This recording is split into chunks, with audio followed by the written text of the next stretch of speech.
Ok, maintenant je vais vous présenter sur ce deuxième tutoriel la logique de Sibelius ainsi que son interface. Alors on va commencer par la barre d'état qui est tout à fait en bas. On a l'affichage des informations. Alors là il n'y a pas grand chose, je sais qu'il y a 129 mesures, on a 4 pages et on est sur la première page. Là c'est une partition transposée. Si je sélectionne une mesure, je vais avoir plus d'informations. Là j'ai sélectionné la troisième mesure, la mesure 3 qui est en fait la quatrième mesure en comptant la mesure de levée.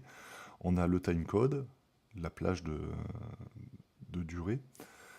Je suis entre 2 secondes 2 et 3 secondes. Je suis en mode éditer un passage. euh, et la taille la taille de ma portée fait 7 mm. Ensuite, on a la commande de zoom totalement à droite et les boutons d'affichage du document. On peut choisir les pages les unes à côté des autres, les unes sous les autres. Voilà. On a notre document au centre de l'espace, et qui est plutôt pas mal parce que c'est là où on va travailler.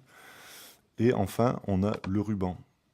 Alors, il y a 11 onglets. Le premier s'adresse au fichier. C'est pour ça qu'on n'a plus le visuel du document. Ça s'adresse au fichier, et puis on va faire toutes les commandes qui sont associées au fichier en général, c'est-à-dire la sauvegarde, l'export, le partage, voilà. Le deuxième onglet, il s'agit de l'accueil. Alors, c'est les opérations basiques sur le document, comme ajouter des instruments, des mesures, partager, éditer des objets. J'appelle objet, mais une note, pour moi, c'est un objet, un texte est un objet. On a la saisie de notes, l'onglet saisie de notes on verra plus tard, nous permet d'agir sur les notes, soit de vraiment les saisir, soit euh, de modifier leur apparence, par exemple sur une partie de piano, faire en sorte que les notes changent de portée. On a des outils de composition. L'onglet notation est relatif aux objets autres que les textes et les notes. Donc là, vous allez avoir ce qui est courant, c'est-à-dire les clés, l'armure, la signature et les barres de mesure, des choses qu'on change assez souvent. Les lignes, les symboles, les têtes de notes, etc. C'est regroupé par ensemble, par sous-ensemble. On a le grand ensemble notation et puis le sous-ensemble objets spéciaux. Les textes, qui va nous permettre d'agir sur le format, d'appeler différents styles de texte, de créer des paroles, de créer des symboles d'accord, des repères de répétition. Tout ce qui est relatif à la lecture du document, son interprétation, live tempo, sa lecture, la configuration des sons et le mixage, l'interprétation des signes musicaux, que ce soit texte ou reprise, l'import de vidéos, la lecture de vidéos vous permettra de composer des musiques de films, la mise en page, eh bien, vous pourrez agir sur l'orientation de la page, sa taille, la taille des portées, l'espacement des portées, ça on verra plus tard, masquer les portées, on verra à quoi ça sert, la mise en page magnétique et les sauts, les différents sauts systèmes, l'onglet présentation avec des styles personnalisés que vous allez pouvoir importer, exporter. Voilà, tout ce qui est visuellement ce que l'on voit sur la partition, ce qu'on va faire apparaître ou pas. Là, vous allez, dans l'onglet partie, vous allez jouer sur les différentes parties, la présentation des différentes parties.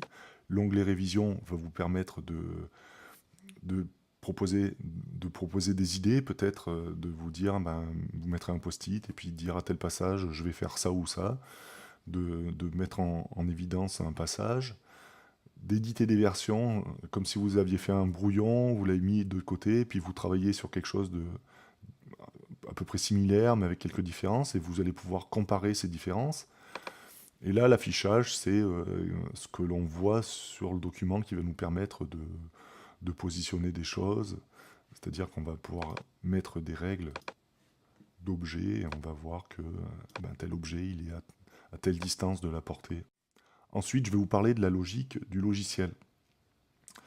Avant d'écrire quelque chose, il faut que vous disiez qu'est-ce que je veux écrire. Est-ce que je vais écrire une note? Est-ce que je vais mettre un signe musical, que ce soit une barre de mesure, une clé ou autre?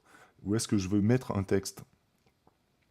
Alors par exemple, si je veux changer de clé, mettre une flûte en clé de fa, ce qui est peu courant, je vais me dire c'est pas une note, c'est pas un texte, c'est donc une notation.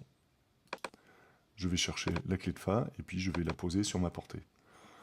Ensuite, vous pouvez vous dire, je veux changer de métrique. Et bien pareil, ce n'est pas un texte, ça aurait pu être un texte, mais ça n'en est pas un. Ça aurait pu être une note, mais non, c'est un symbole musical qui est très important en musique occidentale. Vous choisissez votre métrique et vous la posez dans le document. Alors sur ces opérations plutôt courantes, c'est-à-dire mettre du texte, tout ça, et des symboles musicaux, il y a une autre façon de faire qui est assez rapide, c'est de faire un clic droit sur la partition et vous avez un menu contextuel. Et par exemple, vous voulez mettre un repère de répétition. Alors, il y a un raccourci clavier qui sera encore plus rapide, mais avant de les connaître, vous pouvez déjà passer par ce menu contextuel, toujours clic droit, et vous posez votre repère de répétition sur la barre de mesure. Ça, quand j'ai commencé à utiliser le logiciel, c'était quelque chose d'assez courant. C'était de passer par le menu contextuel.